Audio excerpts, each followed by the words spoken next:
Boa noite, Plínio. Obrigado. Sempre um prazer ter você aqui nesse início de semana. Ô, Plínio, a gente viu há pouco que esse ofício enviado pelo governo americano não tem um caráter, tem um caráter meramente informativo, né? Ou seja, não vai resultar em qualquer medida por parte do governo brasileiro. Por que, então, e para que essa manifestação dos Estados Unidos, hein? Enfim, não é coincidência ser nesse momento, talvez, dessa votação aqui sobre as Big Techs, né? O julgamento das Big Techs, né, Plínio? Viu, Tardão? Eu estava acompanhando primeiro a entrevista com o deputado Guimarães e também acompanhei a entrevista com o professor Prando. E ele tem razão numa coisa.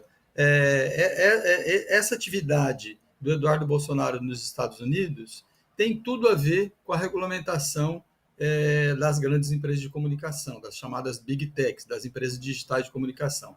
As duas coisas se misturam. Na verdade, os Estados Unidos têm interesse muito grande que não haja nenhum tipo de regulamentação. E o que acontecer aqui no Brasil, muito possivelmente, vai ser exemplo para o que a Europa vem debatendo, porque nos Estados Unidos, pelo menos em nível de governo ou de parlamento, não existe esse debate em torno da regulamentação, pelo menos que eu saiba, dessas empresas de tecnologia. Ou salve-se quem puder, né? Então, as duas coisas estão interligadas. Essa pressão que o governo americano, ao mesmo tempo que favorece em termos, né?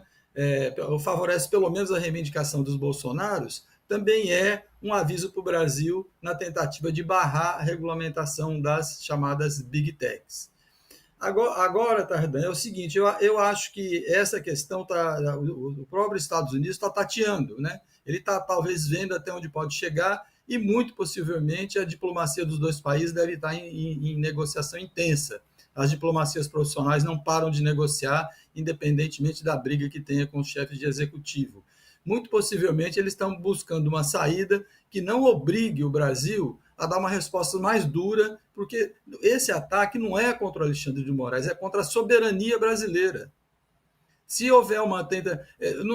Não estou falando se o Moraes foi proibido de entrar nos Estados Unidos. Isso os Estados Unidos faz quem quer, ninguém tem nada a ver com isso. Qualquer país tem o direito de barrar qualquer cidadão estrangeiro sem dar nenhum tipo de explicação. Eu estou dizendo se houver uma punição judicial a ele, tipo bloquear a conta e qualquer outra questão, o Brasil vai ter que dar uma resposta dura, porque senão vai ser uma humilhação internacional, né? Essa é uma questão que está envolvido nisso. Por isso eu suponho, né, muito provavelmente, ou com certeza, as diplomacias, principalmente a diplomacia brasileira, está buscando uma saída, digamos assim, negociada nessa questão, né? A outra questão se deve... Diga lá, Tardan. Não, completa o seu raciocínio, porque eu estou entendendo que você está achando que o presidente Lula fez muito bem em sair em defesa do STF, que não deveria, ou seja, essa defesa não deveria caber ao STF só. O executivo faz bem em entrar, né, nessa defesa. Faz bem entrar, Tardan, e já é um sinal disso que eu estou dizendo. Se houver alguma medida mais forte, o governo brasileiro vai dar uma resposta dura. Se não der, vai aparecer como fraco em nível internacional um governo que não consegue defender sua soberania, Tardan, está fadado a fracasso, né? A soberania do país dele.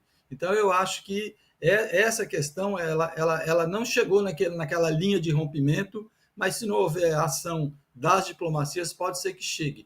Não estou dizendo que vai ter um rompimento, parar de negociar com os Estados Unidos, tal. O Brasil tem 200 anos de história de relação com os Estados Unidos, isso não acaba, mas que pode haver um abalo importante no relacionamento entre os dois países, ao ponto do Brasil se voltar mais ainda para a China e para países do Oriente, eu acho que isso pode acontecer.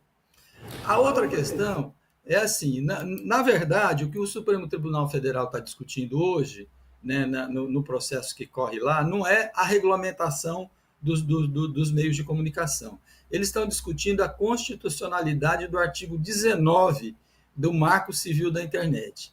O que esse artigo diz? Que só pode ser retirado qualquer conteúdo publicado por terceiros, que não é de responsabilidade da rede, com ordem judicial.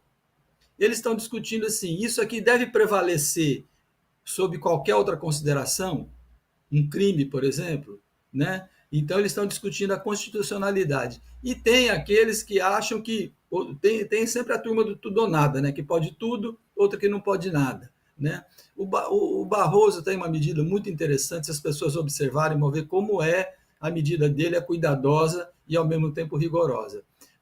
Atualmente, o artigo 21 do Marco Civil, ele já autoriza retirar conteúdo sem ordem judicial quando for a pessoa que pega sem autorização do parceiro ou da parceira, divulga cenas de sexo, cena de nudez, atos sexuais. Isso já pode ser retirado sem ordem judicial. O que o Barroso faz, para dar uma explicação mais simples, é que ele diz que as plataformas têm que ele chama de dever do cuidado, que elas devem atuar proativamente, ou seja, atuar de iniciativa própria para evitar conteúdo como pornografia infantil, crimes contra crianças e adolescentes, indução a suicídio, automutilação, tráfico de pessoas, atos de terrorismo e abolição violenta do Estado Democrático de Direito e golpe de Estado. Ou seja, ele quer que isso seja, que as redes não publiquem esse tipo de informação, ou se publicar, retirar, como bastando alguém fazer um pedido para que aquilo saia. Ou seja, é responsabilizar de certa maneira, ou de alguma maneira, as plataformas. Hoje, o limite entre o que é real e o que é virtual está muito borrado, Tardan. Quer dizer, você pode cometer um crime, você não pode cometer um crime no mundo físico, mas pode cometê-lo no mundo virtual.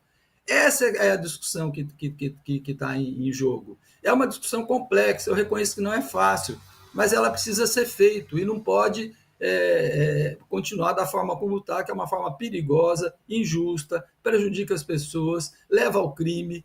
Né? Eu sempre repito aqui, Tardão, você já ouviu falar muito isso, que eu sou a favor daquele limite da liberdade de expressão, que pode tudo, até as vias de fato. Né? Você não pode ir às vias de fato. E o exemplo que sempre é um exemplo tradicional, você não tem o direito à livre liberdade de expressão de gritar falsamente fogo no teatro lotado. Então, o que eu digo é o seguinte, o teatro lotado hoje são as redes sociais e dessa forma elas devem ser tratadas.